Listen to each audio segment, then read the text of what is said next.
Hello, everybody. I'm back with a special video today. If you know, this weekend I got in some fragrances, one for my birthday and one for Father's Day. I don't know which one's which, but I ordered them. I was able to order two. Miss Floss said, go ahead and order yourself some gifts for those.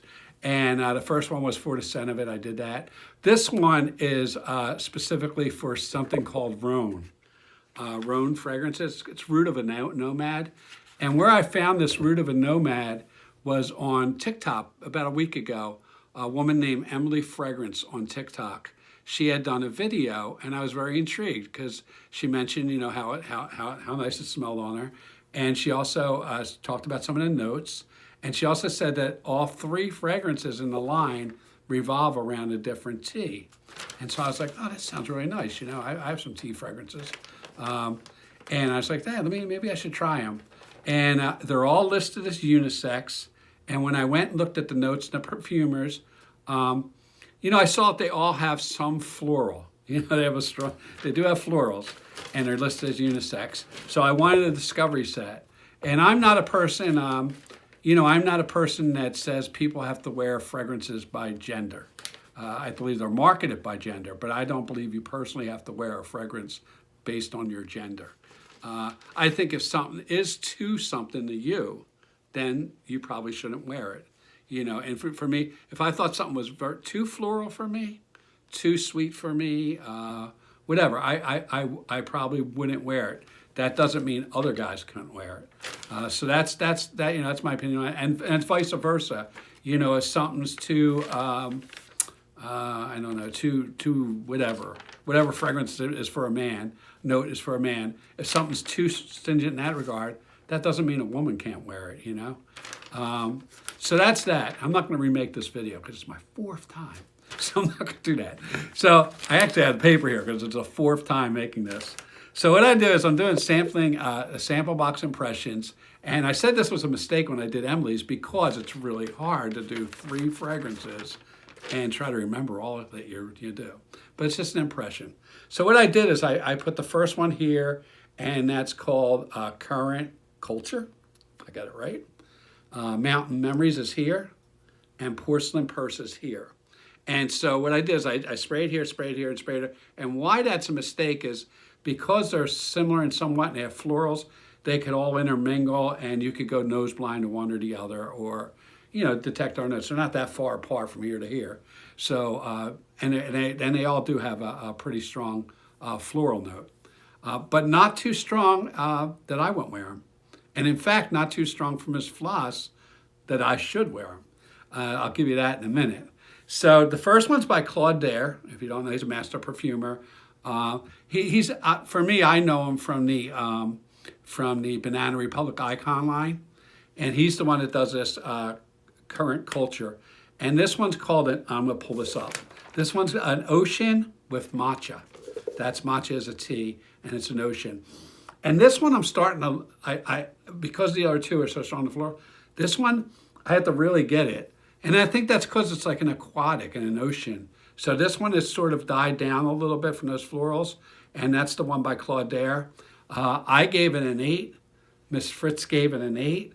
And interesting, Miss Fritz said that she thinks it's unisex leaning man, and I agree with her now. Originally, I thought it was unisex leaning female. So I would still wear it though, because I did give it an 8 on me. So I would still wear it. The second one is called Mountain Memories, and that's up here, and I'm gonna read it. It's a Woodsy with Oolong tea. So that's like a white tea. And this also has, you know, some strong florals, mostly peony. You know, peony's pretty strong floral.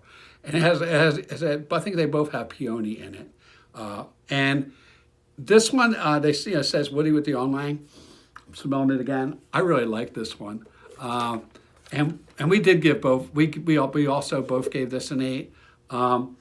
Miss Floss definitely thought this was male. She wouldn't even say unisex. So I'm like, I don't know. I was like, I think it's unisex, and I'll also agree that's leaning male. And then we went to Porcelain Pulse, and that's over here. And that's an interesting one. That's a fruity, earthy, and this is the one by looking at the notes, I thought it would be more leaning male than anything else because that's vetiver in it and leather and Guaiac. Notes that I'm really familiar with. They all have notes I'm familiar with. Every note I saw on there I'm familiar with. But this one I thought would be the most leaning towards male, and it's really not. I think one of these are probably, but this is a really good fragrance too. All of them we gave 8s to, because we sort of give 8s if something's different than what we have and we like it. So that's why we're saying 8 compared to what we have. It's like something she would want to smell me again and again because it's new too. And so anyway, that's Porcelain Pulse.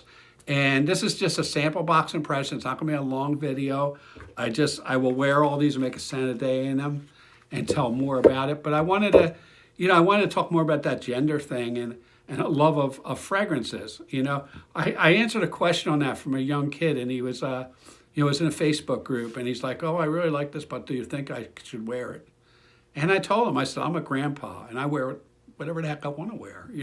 If I like something, I want to wear it because I'm the one with my nose who's going to be walking around all day with this on my skin, and that you can do the same as long as you're comfortable. As long as you're comfortable, it's something isn't to this, to that, as far as the notes. It's that you're walking around uncomfortable. You should never wear something that you're going to be uncomfortable, always thinking, should I be wearing it, should I not? If you're comfortable wearing it, then wear it. And there's, they're just marketing things. And most nowadays aren't marketing men or women. They're marketing unisex, but there still are. Like if you go into a department store, there's still men's counter and women's counters. If you go into certain fragrance boutiques, the newer ones don't. They sort of just keep them all round and they're unisex. But, if you go to some established ones, they have the male over here and they have the female over here, and they might have some unisex and a little bit of unisex. But to the people in the fragrance community, we don't really see it that way, unless you're a man who is only into, barbershops and classic vintage fragrances and have that mentality that I want to smell like a man. And certain fragrances I want to smell and I won't touch any of the other ones. And that they're still, you can still find reviewers who do that. And there's nothing wrong with that. That's also good. And there's also female reviewers that only, say I buy female fragrances and, they wouldn't buy a male. But, it is 2024, right? And nobody owns any fruit or any flower or any note or anything, just like nobody owns music and art. It's your own personal, opinion. So with that, I will be doing a scent a day on all these.